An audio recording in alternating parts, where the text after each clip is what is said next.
Hello, and welcome to the Civil Rights Enforcement Agency podcast, Civil Rights in You, the show that focuses on federal, state, and local civil rights, rules and regulations, and how they impact your daily life.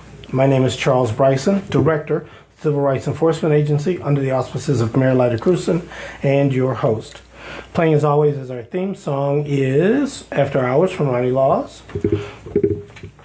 Podcast can be seen at Facebook Live and recorded at mycitymymusic.com, and I thank you for being with us today.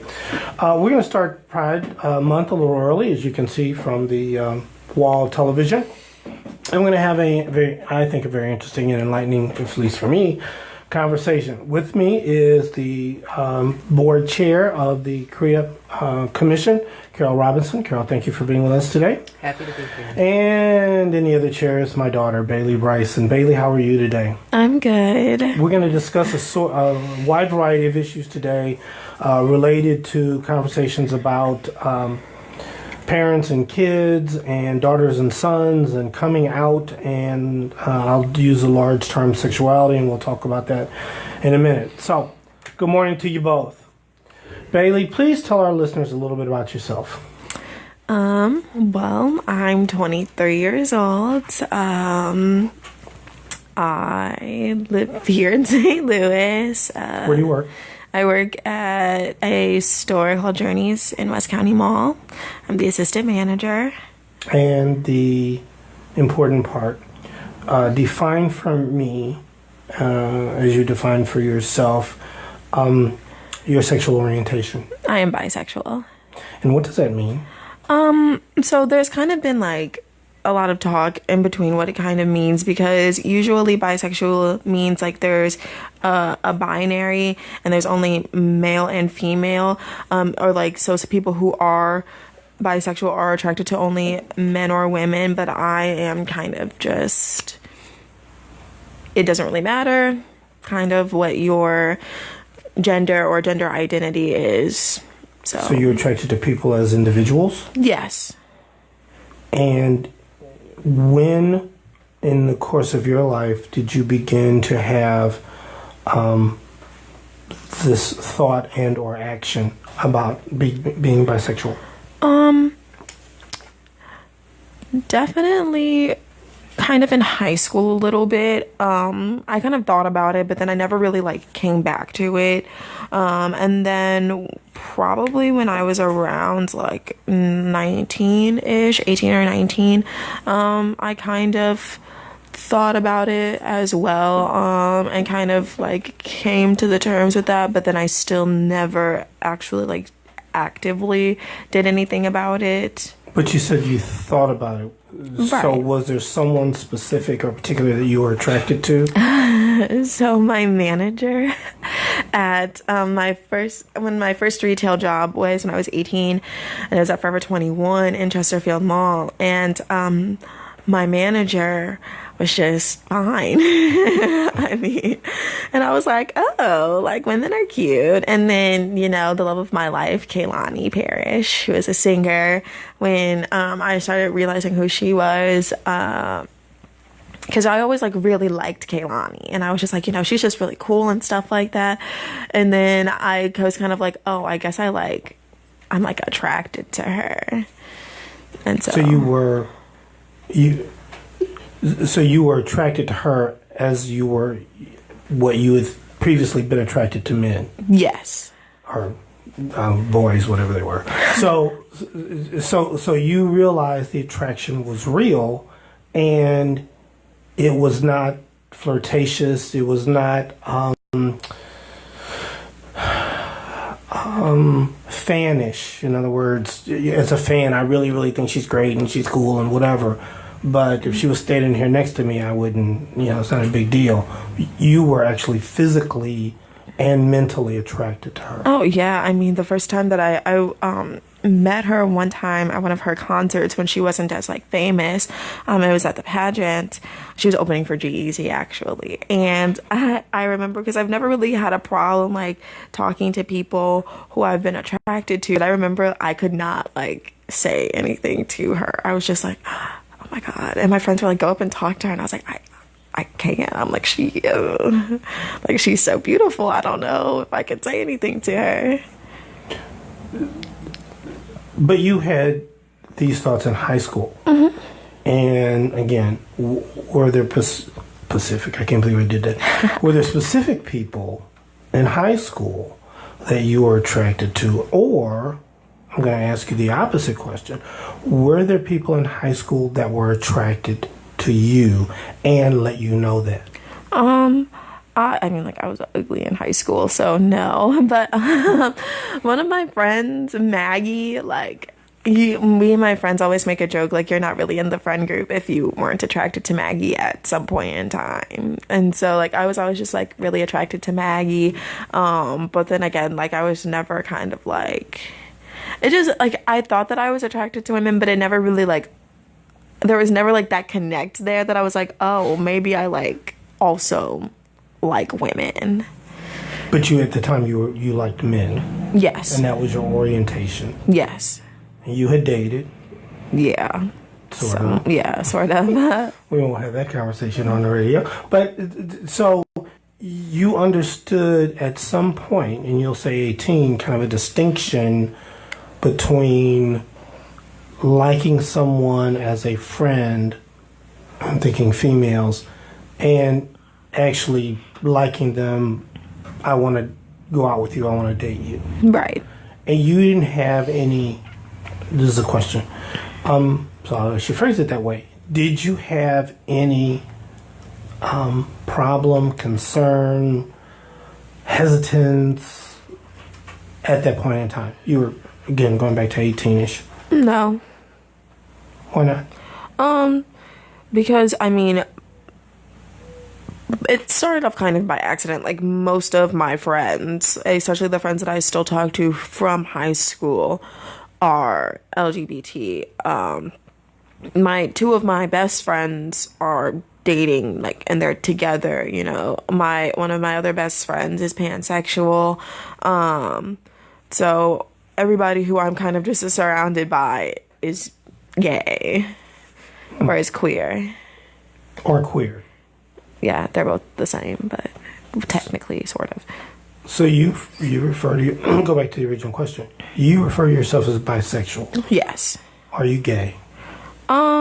I mean, I say I'm gay a lot, but do you think those are companion terms, or are they kind of different expressions? They're very companion terms, I would say. You know, when me and my friends like fawn over women, we talk about how we're gay, you know. But I think like the umbrella word for that would be queer, because queer just means that you're attracted to somebody that is the same sex as you. So it's like all gay people are queer, but not all queer people necessarily identify themselves as gay. Carol, how are you this morning? I'm fine, and I'm fascinated by the conversation, because I think that part of what we're talking about, or what we're experiencing, is how fluid the language is over time. You know, so if we had 4 different people in the room of different ages talking about just these terms, we might very well get 4 different understandings. And the word gay is a prime example of that. Even today, there are people who are like, gay means homosexual male. And those people would be... Which is, over time, come to that. But originally gay just meant you were happy. And homosexual sort of referred to a group of people who liked, and I use the word like, but I don't mean it quite in that sense, but wanted to date people of their own sex relationships. And now it's sort of morphed, and gay is sort of one thing, but if you think about LGBTQIA, gay is part of a larger alphabet of, I guess, relationship experiences. Well, you know, I think that part of what happens... Come a little bit closer to the mic. I think that part of what happens is that we want to clearly identify and group. this is what it means to be gay, this is what it means to be lesbian. And those, because our understandings of both ourselves and ourselves in relation to society continues to evolve and change, the meanings of those words continue to evolve and change. And because we've got our own different little groups with their own political ideologies that will claim a word, how one group might understand that word can be very different from the way another group understands it. So I think that we're really struggling with that idea of, I want to know clearly and precisely what you are, while people who are having the experience are like, well, when I was 18, I experienced this one way. When I was 20-something, I understood it another. At 40, I have a whole different experience of whatever the concept is, in this case being someone who is attracted to people of the same gender at times, lesbian or gay or whatever. I looked up the word gay, or actually I looked up the word homosexual. And so this is the editors of the Encyclopedia Britannica, and I don't know how old this is, but homosexuality was defined as sexual interest in and attraction to members of one's own sex. And it goes on to say the term gay is frequently used as a synonym for homosexual. Female homosexuality, however, is referred to as lesbianism. So even there, it's sort of this morphing or shifting, if you will, of so males get to be homosexual and gay, and females get to be lesbian. So you have that differentiation even there in a dictionary form, which to me was very confusing, because I didn't understand, why does one group get to be one thing and another group get to be another? But that's as you sort of point out, the politics of that, small p politics and large p politics, are part of that process. I was also interested, I did a little research for today, and according to Williams and Associates, one of the largest, if not the largest, research firms out of UC Berkeley, I want to say, they said they estimated the number of people to be using the large parameter of gay or LGBTQIA is 4.5% of the population. Now, when I grew up, we were always told the number was 10%. Right. So was it better research? Was it lying back then? What? I don't mean to put you on the spot. But where did 10 to 4.5 go? Which I still don't think is the exact number. But well, and I think that you get to an important point. We have no clue what the exact number is. And the reasons behind not having a real clear idea of that is, most often in research, this is going to be what's called self-reporting. In other words, on this given day, are you going to check the box that identifies you as lesbian, gay, bisexual, or whatever? Well, on any other given day, you might not check that box. And we even have research on how often you'll check the box if that's really your identity, all of these complications. So we don't have a clear idea. That 10% comes from research that was done at one point, and we have clung dearly to that research because, again, it means something. It identifies, okay, well, we're not talking just 1% of the population. This is a substantial part of the population. 10% of the population is a large part of the population. Exactly. So even comparing or talking about the research, well, it was 10% at one time, now it's 4 or 5%. What's happened? Have we lost people? It's not about fewer people identifying. It's about what we would do well to learn to understand about research. That each piece of research is done in different ways. Sometimes it's replicated. Sometimes it's not. There are all these different things that go into this idea of research and how we come to numbers. And I passionately like doing this kind of research. But at the same time, the more important question seems to be, how are we going to respect people who have different identities? Is it really important to say, oh, well, only 1% of the population is this, so we're not going to pay attention to that? That's highly problematic, because that 1% is significant.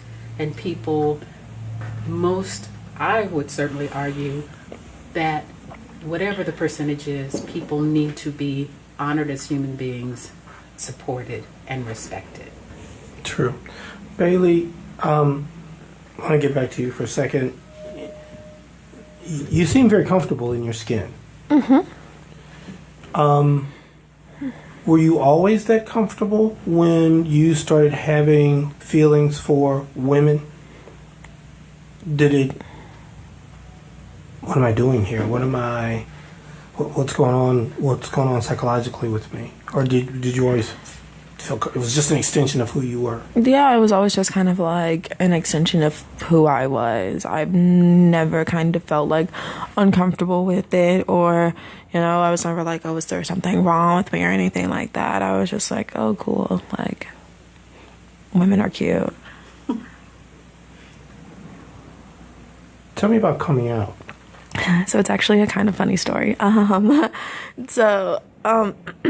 of my best friends, her friend, and me, started talking, and, her name is that a euphemism for you beginning to think about dating? Yes. Okay. And so we started talking, and, I was inebriated one night, and I was at Atomic Cowboy in the Grove. Where was I? Yeah, I was at Atomic Cowboy in the Grove, and I was very inebriated, and I made her my girlfriend on Facebook, and I didn't remember that I did it, and like the next morning I woke up and I had all these notifications, and I was like, what is going on, like, on my Facebook? I was like, why do I have like 50 notifications? And then it popped up, and like, yeah, and it was just like, I was in a relationship with Maddie. And I was like, oh, cool. And I just like put my phone down and like kept going about my day. So that was really how it just like, I guess, came out to everybody. So it wasn't strategic as much as it was... No.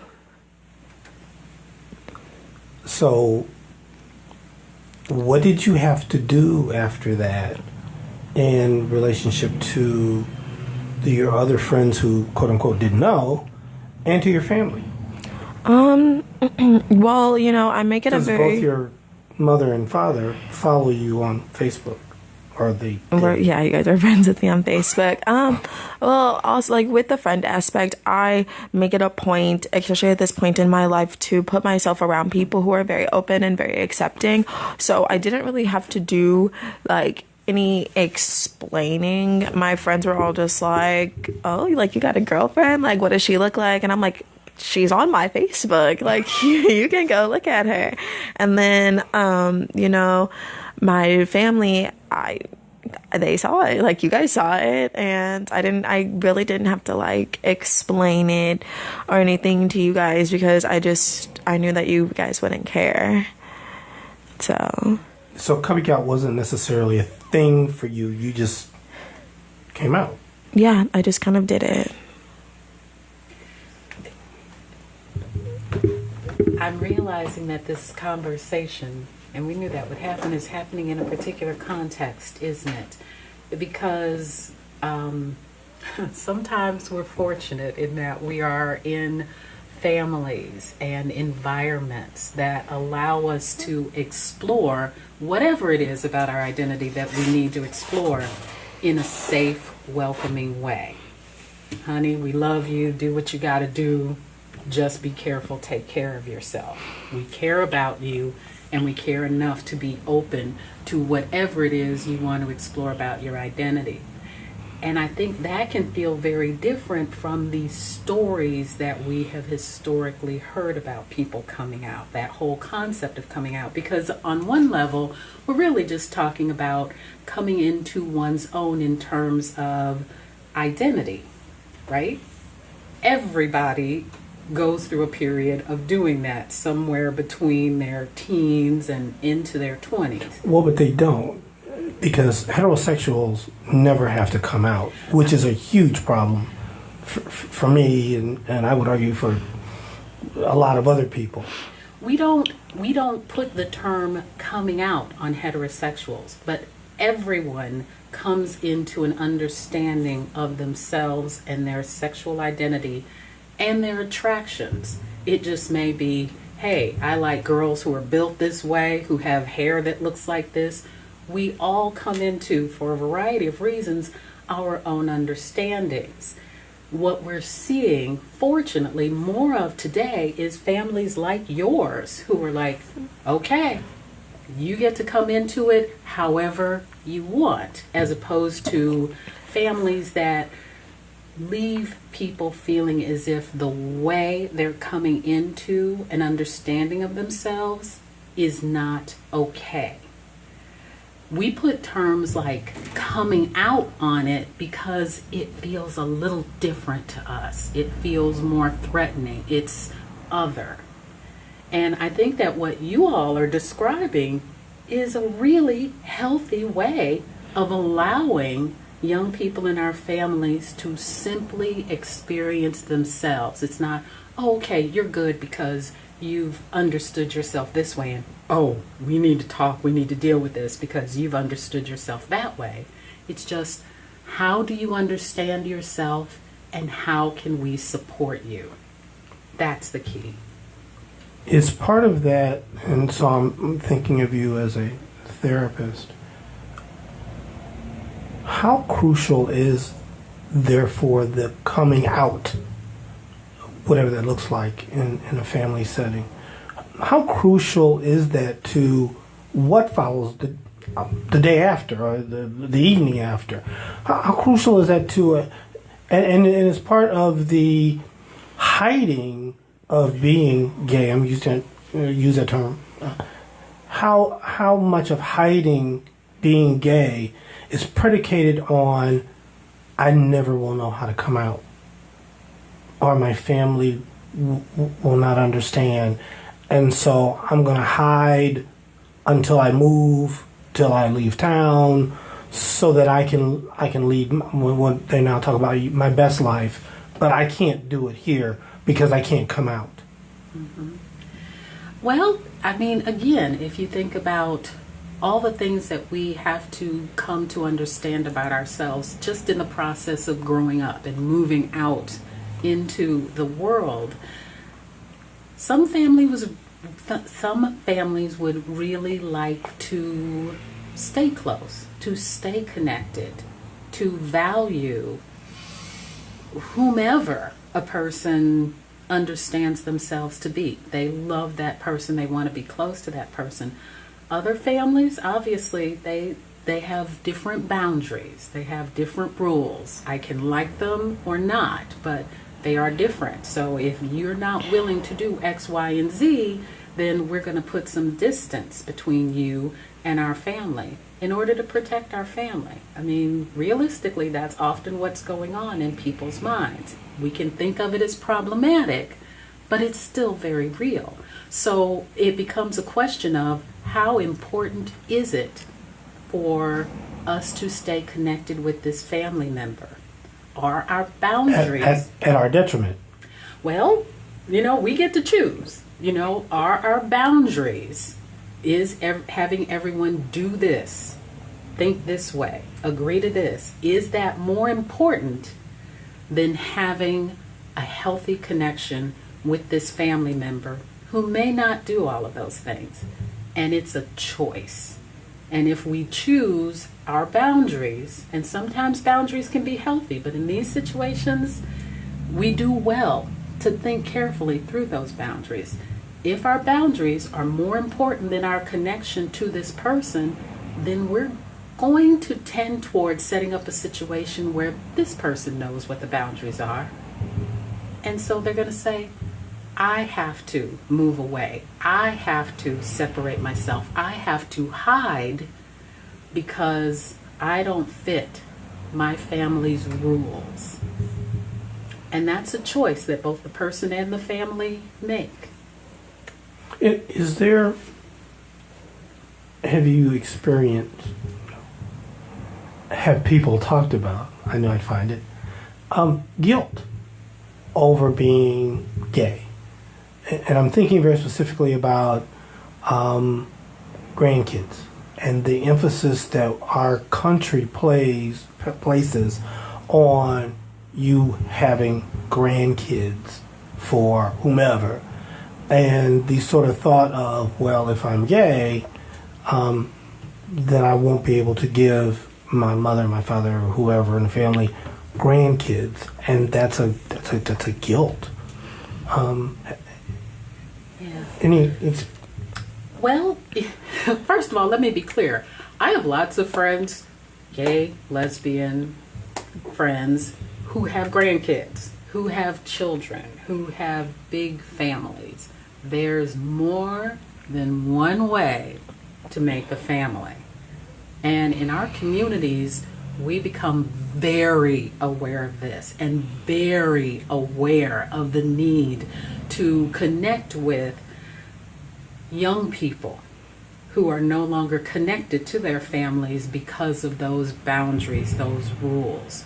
We become very aware of the medical technology and opportunities, all kinds of opportunities to have children of our own.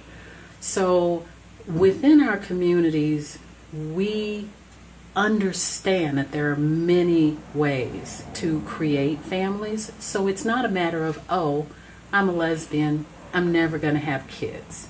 Or, oh, I'm a gay man, I am never going to have grandkids. We have all of those things. But when, I was thinking more when you're first starting out, when you go to Bailey at 18, if I make this move, I'm not going to be able to get, because you've not done that research, and so you're stuck with, oh my goodness, my mom and dad keep talking about they can't wait for grandkids and da da da da, and I'm sort of now stuck because if I do this and stay here, which that's where my heart is, I don't know that I'm going to be able to give them grandkids. So maybe I see some research, more incidental than anything, about older men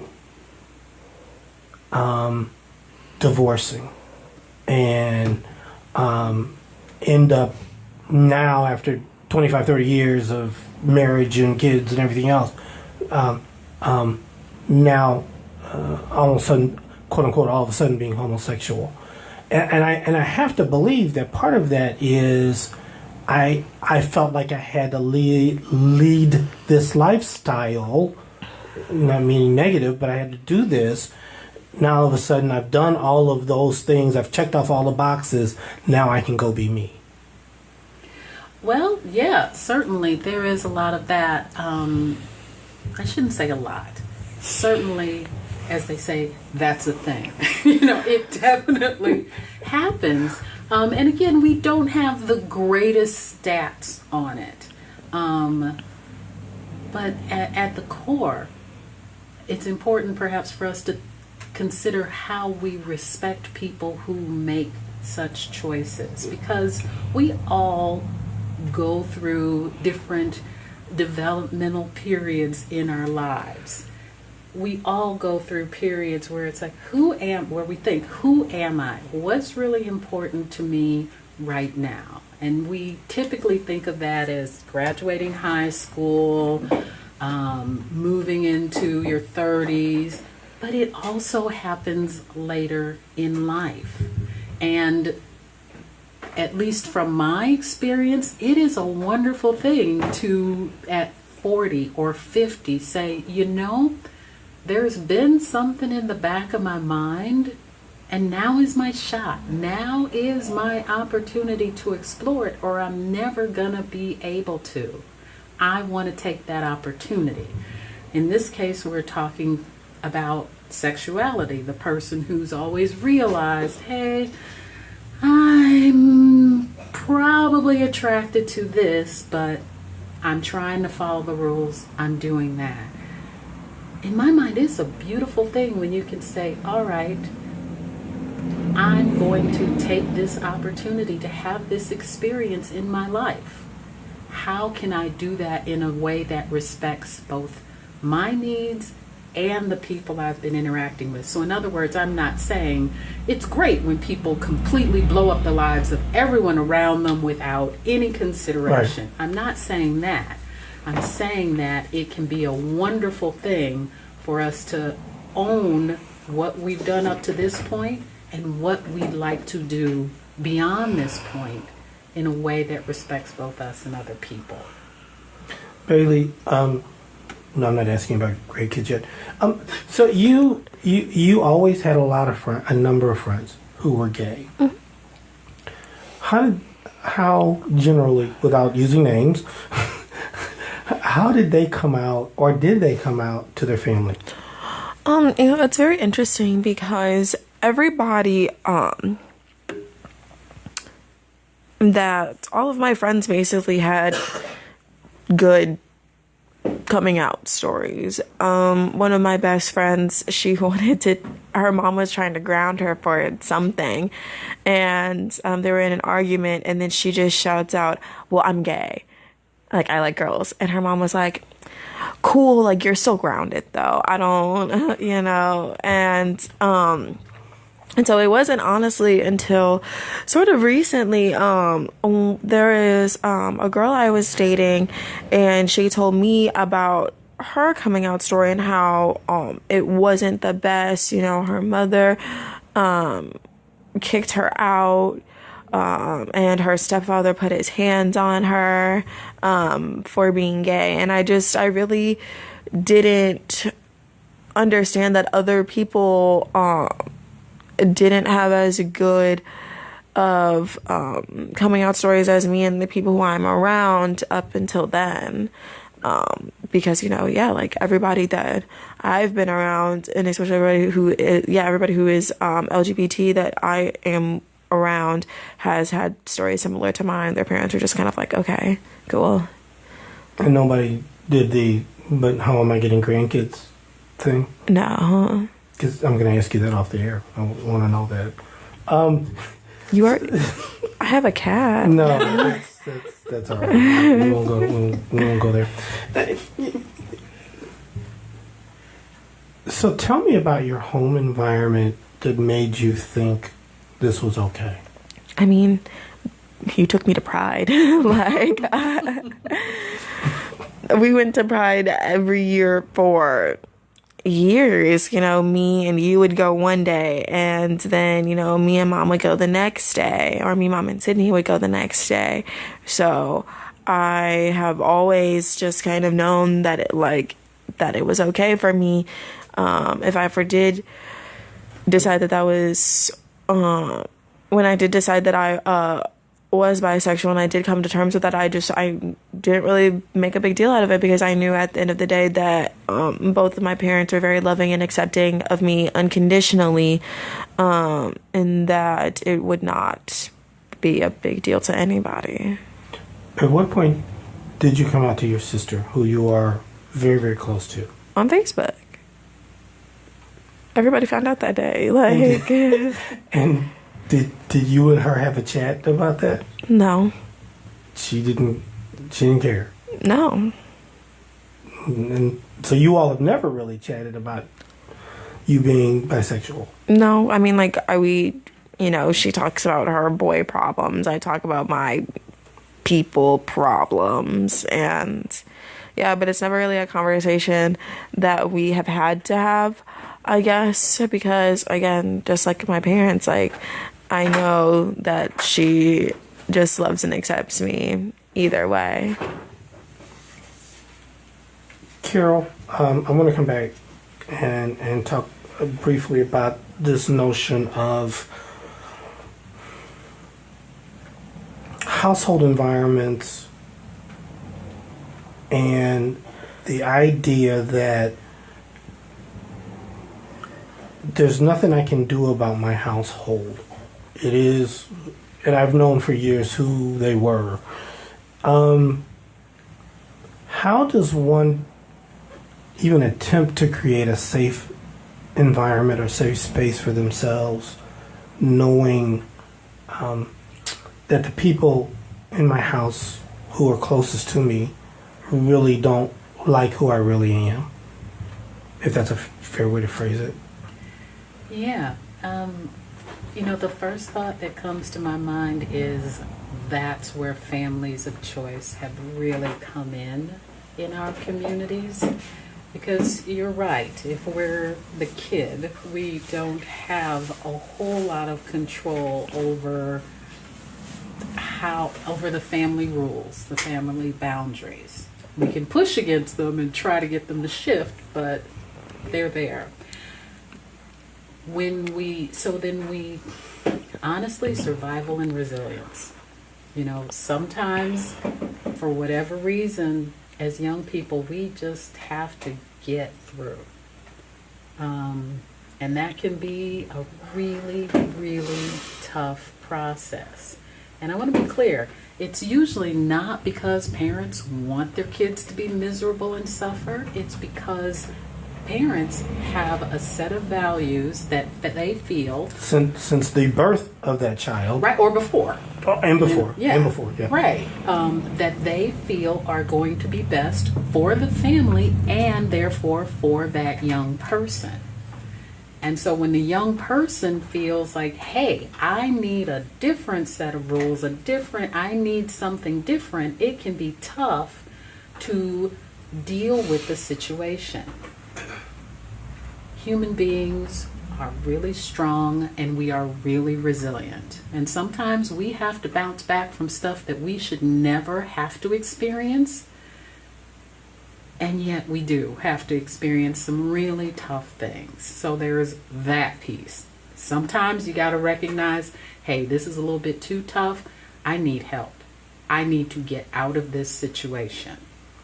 And I'm not, again, encouraging young kids to flee their families. To run away. Right. But you, I remember, and I was actually by there recently, you all sort of created a group environment where everyone was kind of acknowledging and accepting of who showed up, correct? Yes. And it was a group of how many kids? I know there was my gosh. What was the core? 8, 10? Yeah, like 10. And so that was refuge, at least for that summer, that was refuge for those who were being mistreated. They felt they were being mistreated in their home environment. Mm-hmm. And so, did anybody say, gays only, or just anybody who spilled into the basement? Yeah, it was kind of anybody who just came into the basement. And then it just kind of so happened that the people who I still talk to from that original group are gay. And piggybacking off of that, I watched this show on FX. It's made by Ryan Murphy, who also made Glee and coincidentally American Horror Story. And it's called Pose. And it's a really great show because, I really like Paris is Burning, the documentary about the LGBT balls and the ball culture in New York, especially that for, African American, Afro Latina, and then Latina people in the LGBT community, and they kind of did that themselves. They created houses, and you had a mother, and the balls were just like pageants. And so when I watched that, that was just kind of eye-opening on a whole other level, especially Paris is Burning, because that's where the show originated from. That's off of the real life, the people who were actually in them, and that all of them had to, leave their families because they were kicked out, or, their families said that they didn't accept them anymore because, they were trans or gay or bi, and they all just kind of fled to New York and created this scene there. And so that was, again, I just never really, that's something that I had never really thought about until then, because, everybody who was surrounding me, we all had very good coming out stories, and our parents and the people who are around us are very supportive. I mean, even at work, my bosses and my superiors are very supportive of everybody as an individual. And so I very openly, talk about my girlfriend. She bought me a pair of shoes, and I was like, oh, like when people like are looking at the shoes, I'm like, oh my God, like I have those, my girlfriend bought them for me. And I have my associates, they who I know are in relationships with women who are in same-sex relationships. They're like, oh yeah, my boyfriend, like, and one of them, I pulled them aside and I said, you can say you're a girlfriend. And she was like, well, I don't want to offend anybody. And I said, look, we allow people to come into our store. I am allowing you to come in, and I'm allowing you to come into my space and shop with me. And if they have a problem with your sexuality, then they can leave. And I said, and you can tell them that your manager, me, said that they can leave. Or I was like, or I'll do it, because I'm not going to, the one says that I want you to know that you are safe and that you're accepted as yourself is at work. And, this is a very accepting environment. And so if you are feeling like a customer or even an employee isn't accepting you, then you come to me and I will deal with that, because that's not something that you need to.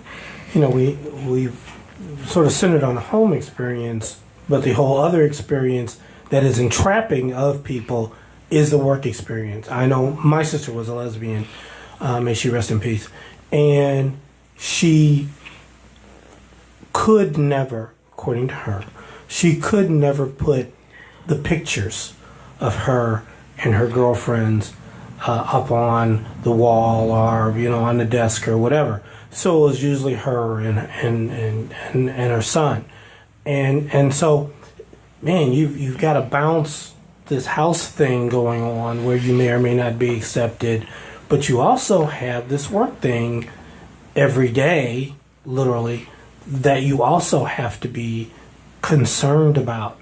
So that's sort of, if you don't have one, hopefully you have the other, or vice versa. But that still leaves you in that bind, if you will. Yeah.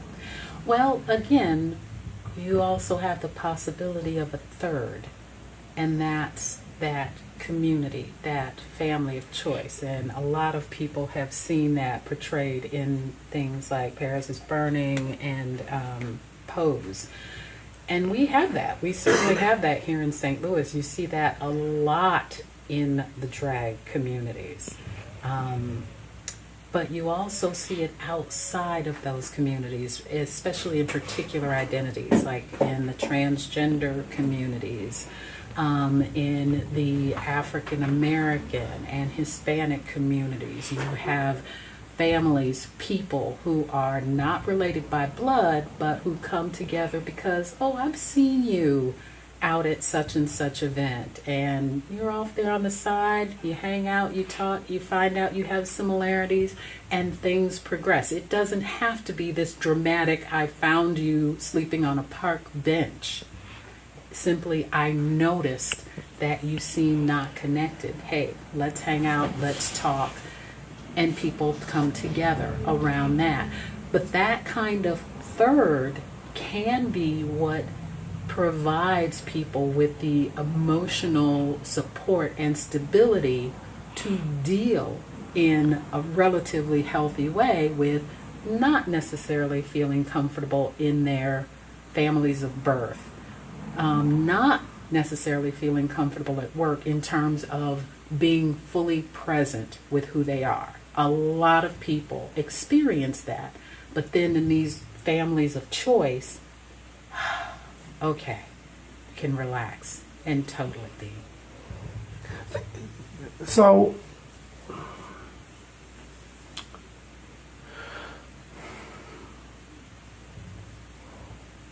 in your experience, do people assume their family members and or their work environment don't know? Or do they assume we're playing, I don't mean this as a negative, but this game of, until you tell me, I'm not going to guess? I think it's both and then some. I know it is. You know, sometimes I've watched people, including the first person I was in a serious relationship, convinced that no one else knew. They knew. You know, in all fairness, my parents weren't exactly shocked when I came home with the big news. In my instance, it was okay. It was also the beginning of a process because I experienced, okay, we love you. I don't know about this. You know, they had some comments that we had to work through in terms of their and my own increasing understanding of what this meant for me over time. But it's very different for everyone. You know, sometimes, you know, it's easy to say, yeah, families usually already know. Families can be in deep denial, you know. On purpose. On purpose because it's a protection for them. Right, and usually denial isn't that intentional, I am just going to close my eyes and not see this. It usually manifests in much more subtle ways, like, well, okay, of course, they hang out. Those are just the people that they hang out with. And yeah, so you and I disagree with this. And I'll give you... So if I'm the mom or the dad and I say, Bailey, why don't you bring somebody over for Thanksgiving dinner or Christmas dinner or the 4th of July celebration, and you never bring anybody over, doesn't that trigger something to me that says, maybe they are not bringing over who I want them to bring over? That could, but again, even that question is coming from your perspective. You know, your relatively open perspective. Okay. Other people are not necessarily operating from that. People could genuinely believe, well, I've got a good girl here. She doesn't mess around, or he doesn't fool with those girls. You know, we want to understand the people in our family in a certain way. Now, if we're coming from a position of openness, that's going to look one way. If we're coming again from a position of we as a family have rules, that's going to look very different. So what might look to me like denial because I'm coming from a very open perspective, for you is just very real. These are the rules I live by. If this person isn't bringing people home for Thanksgiving dinner, it's because they're a good, quiet person and they're focused on, this is a young person focused on their studies, not running the streets, and that's a good thing. You smile. Because you're right. I assume everyone is taking the cues and clues that are being given to them, when the fact of the matter is they're looking at the cues and clues very differently than I would. If Bailey doesn't bring anybody by, or if Sydney, her sister, my younger daughter, doesn't bring anybody by, I'm thinking, why, other than the fact that they don't want to bring anybody by because they think I'm very territorial about my daughters. We think. and so part of them not bringing anybody by has nothing to do with this conversation. There's a story there. Yeah. It's multiple. So I get that. But I'm looking at why isn't she talking about anyone? I don't hear these, I'm dating, I'm going out with so-and-so and I are going to dinner and we're hanging out with this or that. I'm listening for that. I don't care the who's. I just, is part of your life being taken care of? Are you having fun? Are you having a good time? But the one thing I do want to come back to, because you said it and I wrote it down, is coming out is not a one-time thing. Right. And again, I think we know how appalled I am that heterosexuals never have to come out. I said that again. But coming out is let me go to Bailey first, and I'll come back. Do you feel like you have to come out multiple times, or I'll give you? No, I'm going to stop there. Do you feel like you have to come out multiple times? No, because again, like, it's not that I don't believe in coming out, but I don't necessarily, just because of the way that I was raised, you're either gonna like it or you're not. And it was actually very interesting. I was doing an interview for an associate, and it would, after like he got the job, we onboarded him, and I was like, okay, we did all of his paperwork and stuff, and I'm like, so do you have any questions for me? Your first day is this. And he looks at me and he was like, I'm gay. And I was like, I know. And he was like, is that like okay? And I was like, yeah. I'm like, everybody's gay here, basically. We don't really care. And then he was like, well, so then the next day he came to work and he was like, what do we have to wear to work? And I said, do not wear Nike and come clothed. I was like, those are kind of the two rules. Just wear clothes and don't wear Nike. And Nike because you work at Journey and they don't sell Nike. Yeah, we just don't sell it, or don't wear anything offensive. I had to do that for the folks who learned about Nike. Yeah, we Adidas only. Yeah. And so he said, so, I like to wear shorts.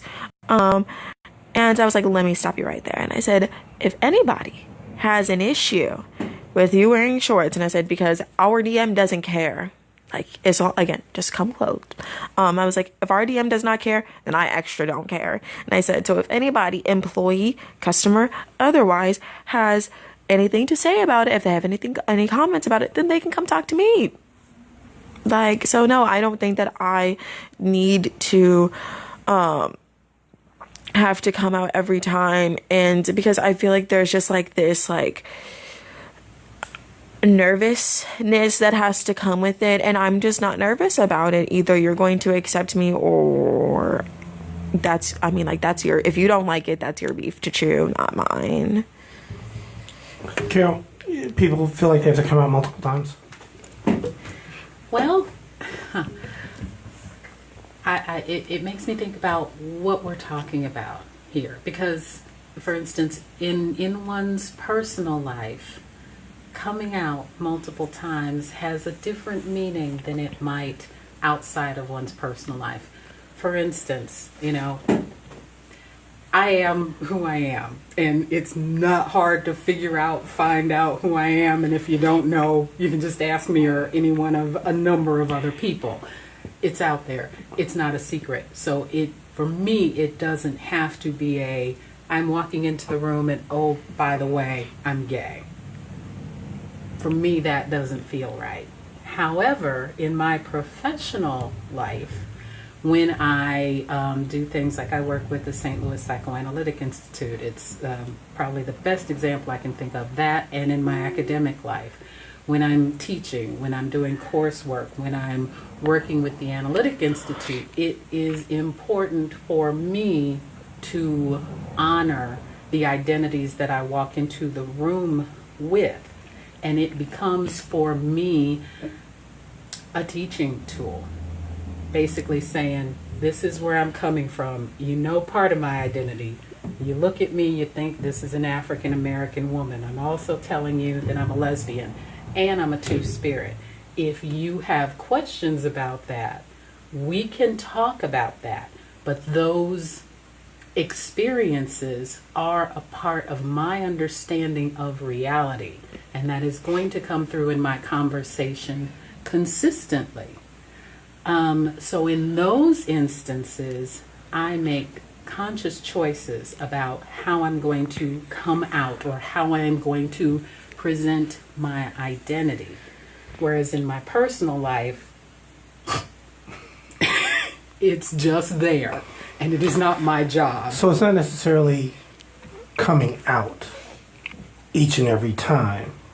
It is a presentation of who you are.